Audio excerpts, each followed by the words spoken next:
The air in the federal courthouse crackled with a tension thicker than a law textbook. This wasn't just another day.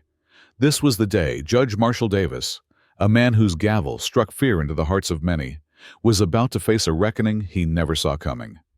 A reckoning served up cold by none other than JD Vance. "I said no coffee in my courtroom," Judge Davis snapped, his voice like shattered glass. His young clerk, a woman barely out of law school, flinched, nearly dropping the stack of files she carried. Without missing a beat, he barked at a bailiff. "And tell that defense team, if they're not here in 2 minutes, I'm issuing contempt charges." The packed gallery, a sea of nervous faces and rustling papers, watched as Davis stormed to his bench. His face was already flushed with a simmering irritation, a dark cloud before the storm. His reputation for harsh rulings, for a barely concealed disdain for anyone remotely conservative, was legendary. But lately, his behavior had become even more erratic, more unhinged. A court clerk approached hesitantly, her voice barely a whisper. "Your Honor, Vice President Vance has arrived for his testimony." Davis' expression soured instantly, a look of pure, unadulterated venom crossing his face. "Well, isn't that special?" he sneered, making absolutely no effort to hide his contempt. "Make sure he knows this isn't the Senate floor. In my courtroom, his title means nothing." The atmosphere shifted, the air growing heavy. The moment JD Vance entered, he moved with a quiet dignity, a calm confidence that was almost unnerving. He nodded respectfully to the court staff, a stark contrast to the judge's simmering rage. As Vance approached the witness stand, Judge Davis watched him like a hawk circling its prey, his fingers drumming impatiently against the polished wood of the bench. The tension in the courtroom was thick enough to cut with a knife. Everyone in the gallery knew what this was really about. Davis didn't just dislike conservatives. He despised them. And JD Vance, a prominent Trump ally, sitting right there in front of him. That was gasoline, poured onto a raging fire. Davis leaned forward, his voice dripping with contempt, like acid slowly eating away at metal. "Let's get something straight," he growled, the courtroom falling into a hushed silence. "I don't care what position you hold in Washington. In this courtroom, I am the law." "Is that clear, Mr. Vance?" JD met the judge's gaze, his eyes unwavering, a steeliness beneath the calm surface. "Crystal clear, Your Honor. I'm here simply as a witness to the truth." "Truth?" Davis scoffed, a harsh, humorless laugh. "We'll see about that." He turned to the defense table, his mood already darkening further. "Now, let's get this circus started." The moment the defense attorney began his opening statement, Davis cut him off, his voice sharp and dismissive. "For the record," he declared, his eyes flicking towards Vance, "I'm already tired of the political theatrics in my courtroom. This isn't a campaign rally." The attorney tried again, his voice strained. "Your Honor, we're simply establishing the context of Mr. Sterling's charitable—" Davis barked out a mocking laugh, the sound echoing through the silent room. "The context? The context is that your client is accused of tax evasion, period. I don't need a history lesson about his so-called charitable work." Every time the attorney mentioned Sterling's community contributions, Davis shut him down, his hostility growing with each interruption. "Irrelevant, move on, I won't warn you again." The gavel slammed down repeatedly. Bang, bang, bang. So much so that the court reporter struggled to keep up, her fingers flying across the keys. But when it was JD Vance's turn to testify, Davis's behavior became outright unhinged. "Stand up straight when you take the oath," he snapped, even though Vance's posture was already perfectly erect. "And speak clearly. I won't have any political doublespeak in my court." The condescension was blatant, dripping like poison from every word. But Vance didn't flinch. "Your Honor," he began, his voice calm and measured, "I can attest to Mr. Sterling's financial transparency regarding the Faith and Family Foundation." Davis rolled his eyes theatrically, a gesture of utter disdain. "Oh, here we go. Another conservative fairy tale about family values." The gallery shifted uncomfortably. Even the prosecution looked uneasy, their faces reflecting a growing discomfort at how blatantly the judge was broadcasting his bias. But Davis wasn't finished. He leaned forward, his face turning a deeper shade of red, his eyes narrowed into slits. "I've seen enough rich conservatives try to hide their money behind charitable facades," he spat. "Your presence here doesn't impress me, Mr. Vice President. In fact," he added with a cruel smirk, "it makes me question the defendant's character even more." A low murmur ran through the courtroom, a wave of unease washing over the spectators. The judge wasn't even pretending to be impartial anymore. This was a vendetta, plain and simple. JD Vance remained composed, his calmness only seeming to infuriate Davis further. The judge's hands trembled slightly as he shuffled through his papers, his eyes darting towards a specific stack of documents on his desk, a stack that seemed to hold a dangerous secret. That's when Vance delivered the first real blow. "I have here," he continued steadily, his voice unwavering, "documented evidence of Mr. Sterling's charitable contributions, including the March meetings." Davis nearly jumped out of his seat, his face contorting with rage. "Those records are inadmissible!" he practically shouted, even though no one had even objected. The courtroom fell into a stunned silence. A few jurors exchanged uncertain glances, their faces etched with confusion. The defense attorney stood cautiously, his voice trembling slightly. "Your Honor, on what grounds are—" "You dare question my rulings!" Davis's face was now bright red, his voice rising to a near scream. "One more word and you'll be joining your client in contempt." The prosecutor shifted uncomfortably in his seat. This wasn't judicial discretion anymore. This was a personal vendetta, a blatant abuse of power. JD Vance spoke up, his voice still firm, yet respectful. "Your Honor, these documents were properly submitted during discovery." Davis let out a bitter chuckle, a sound devoid of any humor. "Oh, were they? And I suppose your fancy White House connections had nothing to do with that." Then, narrowing his eyes, he sneered. "Let me tell you something about your kind, Mr. Vice President. You think you can waltz into my courtroom with your political privilege and—" "Objection, Your Honor!" The defense attorney had finally found his courage, his voice rising above the tension. But before he could even finish his objection, Davis slammed the gavel down so hard that it echoed through the room like a gunshot. "Sit down," he bellowed. The courtroom fell deathly silent. The jury, the gallery, even the prosecution sat frozen, their eyes wide with disbelief. For the first time, it was clear. Judge Davis wasn't in control of this courtroom anymore. His rage had given him away, and JD Vance, he had just exposed it. "Silence!" Davis roared, slamming his gavel again, the sound ricocheting through the chamber. "This is completely inappropriate." His face was red, his breathing heavy, his eyes wild. But JD Vance remained unfazed, his expression unreadable, a mask of calm defiance. "I will not be lectured about appropriateness in my own court, especially not by some conservative puppet." "Your Honor," Vance interjected smoothly, his voice like velvet over steel. "Perhaps we should discuss the specific contents of the March 15th meeting." The shift in Davis's demeanor was instant and striking. The rage in his face flickered, replaced by something else. Was it fear? His hands, still gripping the gavel, froze midair. He stared at Vance as if truly seeing him for the first time, a flicker of understanding and dread in his eyes. "Those meetings are not relevant to these proceedings," he stammered, his voice suddenly less certain, less booming. But his eyes kept darting to a particular folder on his bench, a folder that seemed to have appeared that very morning, a folder that seemed to radiate an aura of danger. "Not relevant?" Vance asked quietly, leaning forward, his voice taking on a subtle edge. "That's interesting, Your Honor, considering those meetings directly involve charitable contributions to—" "Enough!" Davis slammed both hands on his bench, the sound echoing in the stunned silence. "One more word about those meetings, and I'll have you removed." The courtroom watched in disbelief as the judge's composure continued to crumble. His hands were visibly shaking as he shuffled papers, desperate to regain control. His voice took on a frantic edge. "In fact, I'm holding you in contempt right now. You think your position protects you? You're nothing but a Trump lackey in an expensive suit."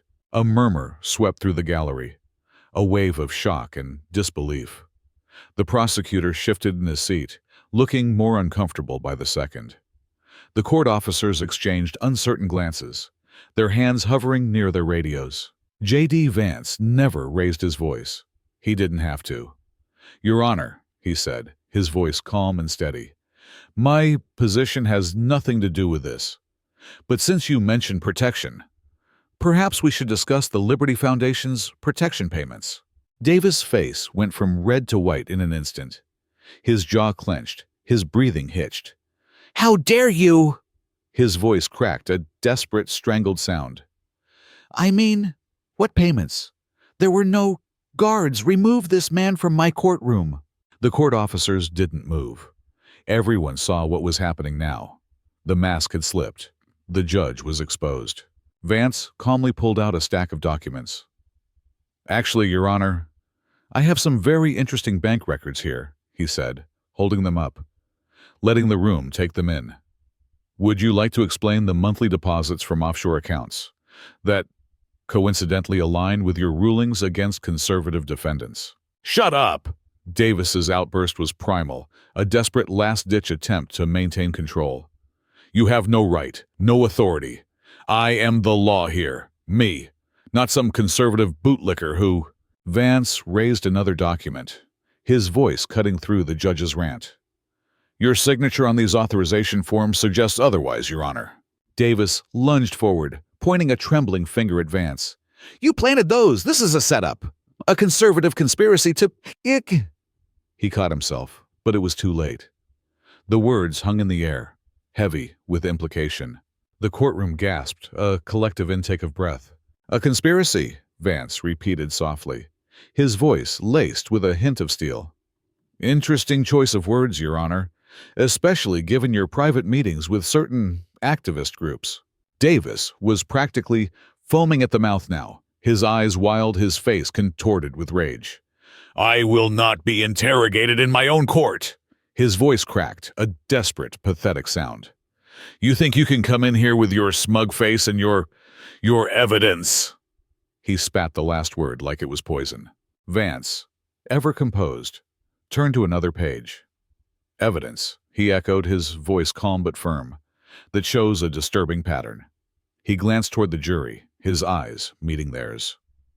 "Like the Thompson case last month, where a small business owner lost everything because you wouldn't allow evidence of his charitable work to be presented. Just like today." Davis let out a hysterical laugh, a sound that was both terrifying and pathetic. "The Thompson case? That conservative fraud deserved what he got. They all do. These people think they can hide behind their so-called faith and family values." The room fell into a stunned silence. Davis's own words hung in the air like a death sentence, a confession of his deep-seated prejudice. Vance barely blinked. "Or," he continued, pulling out another document, "perhaps we should discuss the Wilson hearing, where you mysteriously sealed all records just hours after meeting with representatives from the Liberty Foundation." The judge's face twitched violently. His lips parted, but no words came out. "How do you know about—" He stopped abruptly, realizing his slip, the color draining from his face. Vance tilted his head, a subtle, almost imperceptible movement. "Know about what, Your Honor? The meeting? Or the $100,000 in your offshore account the next day?" Davis's entire body went rigid. The gavel slipped from his grasp, clattering against the bench, the sound echoing in the sudden, absolute silence. The prosecutor stood up abruptly, finally realizing what he was witnessing, the unraveling of a corrupt judge, live and in full color. The jury members exchanged glances, their faces grim, their decision already made. The judge had lost more than his temper. He had lost everything. The gallery erupted in murmurs, the sound swelling like a rising tide, a wave of shock and disbelief washing over the room. Davis slammed his gavel down repeatedly, bang, bang, bang, but each strike felt more desperate than the last, a futile attempt to regain control. Order! Order! I will have order! His voice cracked with panic, a desperate, pleading sound. This is all fabricated. A conservative plot to like Mrs. Anderson's case. Vance pressed on, his tone steady, unwavering. A grandmother who lost her life savings because you wouldn't let her explain where the money came from. Interesting how the company that sued her donated to your re-election campaign just weeks before. Shut up, Davis screamed, his composure completely shattered, his voice a raw, animalistic sound. You have no right, no authority. I am the law here. Me. No, Your Honor. Vance's calm voice cut through the chaos, a beacon of reason in the storm. You're not the law. You're supposed to serve it. Like when you took your oath of office, the same day you opened that account in the Caymans. Davis shot up from his seat, his robes disheveled, pointing wildly at Vance. Guards! Arrest this man for contempt! Seize those documents! All of them! Now! What are you waiting for? I gave you an order. Gave you. The court officers hesitated, exchanging uneasy glances. Something had changed. The fear that had once held them captive was gone, replaced by a dawning realization of the truth. Before they do that, Your Honor, Vance continued, unbothered, his voice calm and resolute. Perhaps we should discuss why you're so eager to seize these particular documents. I don't have to explain myself to you, Davis snarled, his wild pacing behind the bench making him look more like a caged animal than a judge. I am a federal judge. My decisions are final. My authority is absolute. Vance leaned back slightly, almost amused, a flicker of a smile playing on his lips. Absolute authority, Your Honor? Seems to be a recurring theme with you. Just like in the Williams case last week, where you ordered all evidence of your private meeting. Davis froze mid-stride. How did you... He stopped, his lips going tight, his eyes darting around the room, searching for an escape that wasn't there. Those records were supposed to be... He caught himself again, but the damage was done. The truth was out. Vance tilted his head. Supposed to be what, Your Honor? Destroyed?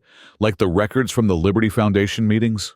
Enough! Davis roared, his face contorted with fury, his voice a desperate, strangled cry. You, self-righteous conservatives, think you can come into my courtroom and... He paused, took a ragged breath to say more. Expose. His breath hitched. He had said too much. Expose what exactly? Vance pressed, his voice a low, steady hum. The systematic abuse of judicial power? The coordinated targeting of conservative defendants? Or perhaps the payments you've been receiving too? I said silence! Davis snapped completely. He grabbed his gavel and hurled it across the courtroom, narrowly missing his own clerk, the woman who had flinched at his earlier outburst. The gavel clattered against the floor, a symbol of his shattered authority. You want to talk about abuse of power? Davis shouted, practically frothing at the mouth, his face a mask of rage. I'll show you abuse of power. Officers, I want this man in handcuffs now, and anyone who refuses my order will be joining him in jail. The courtroom had become eerily silent. Even Davis's heavy breathing seemed amplified in the thick, tense air. The officers still hadn't moved. Their faces showed a clear conflict between duty and conscience, between following orders and upholding the law. Davis leaned forward, his eyes dark with rage. Last chance, Mr. Vance, he snarled, his voice dripping with venom. Hand over those documents and submit to arrest or I'll make sure you never set foot in another courtroom again. Vance merely flipped open another folder, his movements calm and deliberate. That's an interesting threat, Your Honor. Almost identical to what you told Sarah Mitchell before dismissing her discrimination case, right after you met with CEO James Peterson. Davis's face went ghostly pale. What? How did you... Peterson, Vance continued, unfazed, his voice a low, steady rumble. Who deposited $500,000 into your Cayman account? The same Peterson who hosted that private yacht meeting last month. The one where 7 other judges were present, all of whom mysteriously ruled in his favor the following week. Davis's hands curled into fists, his knuckles white. "You have no right!" he shrieked, spittle flying from his mouth, his voice cracking with desperation. "Those records are privileged. Those conversations were private." Vance's tone turned sharp, the velvet glove now revealing the iron fist beneath. "Private? Like the recordings from your chambers?" Davis staggered, his eyes widening in disbelief. "What recordings?" The courtroom collectively held its breath. A pin drop could have been heard. The tension was almost unbearable. Vance glanced toward the clerk's desk, his gaze unwavering.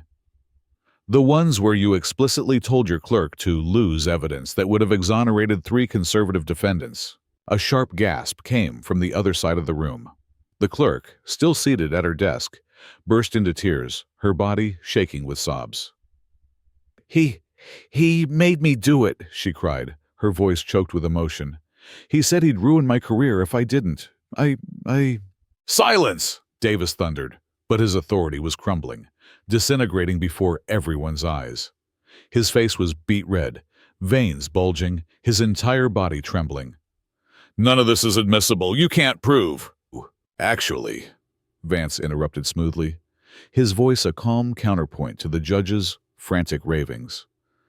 "Everything was obtained legally." He flipped open another page, his movements precise and deliberate. "Your own security cameras caught the midnight document shredding. Your own phone recorded the threats. Your own signature authorized the transfers." Davis lunged forward, reaching desperately across his bench, his fingers clawing at the air. "Give me those files. I order you to." Order denied. The new voice came from the back of the courtroom, strong, clear, and authoritative. Every head turned. A team of FBI agents strode down the center aisle, their badges flashing under the bright courtroom lights, their faces grim and determined. The lead agent's voice rang out, clear and unshakable. "This court is now under federal investigation." He locked eyes with Davis, his gaze unwavering. "Judge Marshall Davis, stay where you are." Davis's breath hitched. You can't do this," he shrieked, but no one was listening. The reign of Judge Marshall Davis was over.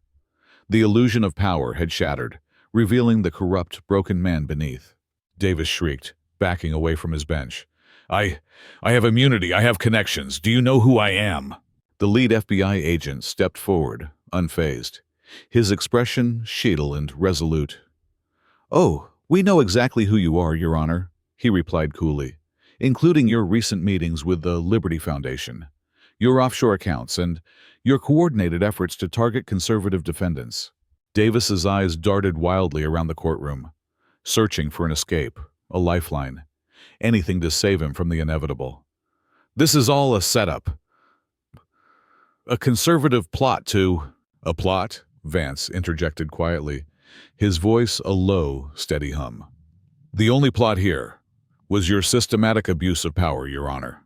Every biased ruling, every backroom deal, every attempt to silence the truth. It all ends today." Davis pointed a trembling finger at Vance, his face contorted with rage and fear. You planned this! You and your Trump-loving conspirators set me up!" Vance shook his head slowly, a sad, almost pitying expression on his face. "No, Your Honor. You set yourself up." He took a step forward, his voice measured, firm, and filled with a quiet authority. "We simply gave you enough rope to hang yourself with. Your own words and actions today have confirmed everything we already knew." FBI agents approached the bench, their movements swift and efficient. But Davis wasn't done fighting. He was a cornered animal, desperate and dangerous. "I am a federal judge. You can't arrest me." His voice cracked as he struggled against the inevitable, his eyes wild with panic. "I am the law. I... The agents had to physically restrain him as he made a last-ditch effort to lunge toward his chambers. A desperate attempt to reach something, to destroy something, to silence the truth forever. "You don't understand," he screamed, his voice hoarse and ragged. "They made me do it. The Foundation. They have dirt on everyone. If I talk—" The lead FBI agent raised an eyebrow, a flicker of interest in his eyes. "But that's interesting. Tell us more about this Foundation, Your Honor." Davis's mouth snapped shut. For the first time, his mind caught up with his panic. His face twisted into a sneer, his hands still trembling. "I want my lawyer. And when this is over, you'll all pay for this humiliation." Vance stepped forward, unfazed, his voice calm and steady. Speaking of payment, he pulled another document from his folder, his movements deliberate and precise. "Perhaps you'd like to explain these transfer records." Davis's breathing hitched, his eyes widening in terror. Vance held the paper up for the court to see, his voice clear and resonant. 7 judges, all receiving similar payments, on the same days you did, all ruling against conservative defendants in coordinated cases. The gallery erupted in shocked whispers, a wave of disbelief washing over the room. This wasn't just about one corrupt judge. It was an entire network, a conspiracy that reached far beyond this single courtroom. Vance's voice carried through the stunned courtroom, a beacon of truth in the darkness. "The evidence suggests that this was a systematic effort to use the judicial system as a political weapon." He turned back to Davis, his gaze unshaken, his voice filled with a quiet strength. "But justice isn't meant to be a weapon, Your Honor. It's meant to be a shield, protecting all Americans equally." Davis stopped struggling. The fight had drained from his face, replaced by a look of utter defeat, of final realization. Behind him, court officers sealed his chambers for investigation, their faces grim and determined. His clerk was already in tears, confessing everything, her voice choked with sobs. "He made me do it," she sobbed, as agents questioned her, her words tumbling out in a rush of guilt and remorse. "He said he'd ruin my career if I didn't." Davis's final walk of shame out of his own courtroom was more than just an arrest. It was a symbol that justice, though sometimes delayed, had finally caught up with him. But as the agents led him away in handcuffs, he turned one last time to face JD Vance, his voice cold, bitter, hollow. "You think this changes anything?" he sneered, his eyes filled with a lingering defiance. "There will always be others like me. You can't stop us all." Vance nodded slightly, his expression unreadable. "You're right about one thing. There will always be those who abuse power." He paused, letting the weight of his words settle over the silent courtroom. "But there will also always be those who stand up against them. That's what makes our justice system work. Not the corruption you represent, but the courage of those who fight against it." The aftermath was swift and far-reaching. Davis's arrest triggered a wave of investigations across multiple jurisdictions. The network of corrupt judges began to crumble as more evidence surfaced, and witnesses came forward, emboldened by Vance's actions. But perhaps the most powerful moment came when Sterling's case was dismissed. The new judge, reviewing the evidence Davis had tried so desperately to suppress, found no basis for the charges. And in the end, justice wasn't decided by those who sought to control it, but by those willing to defend it.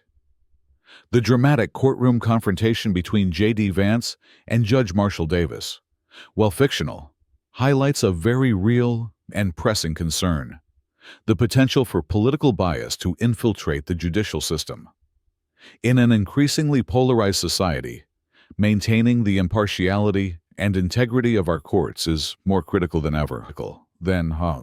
This isn't just about one judge or one case, it's about preserving the very foundation of American justice. The story of Judge Davis serves as a cautionary tale, a reminder that the scales of justice are fragile and easily tipped. It is our collective responsibility to safeguard the integrity of our courts and ensure that justice is truly blind. What are your thoughts on the issues raised in this article? Do you believe political bias is a significant problem in the American judicial system? What steps do you think should be taken to protect judicial integrity? Share your opinions and ideas in the comments below. And if you found this article insightful, please subscribe to our channel for more content on justice, accountability, and the fight against corruption.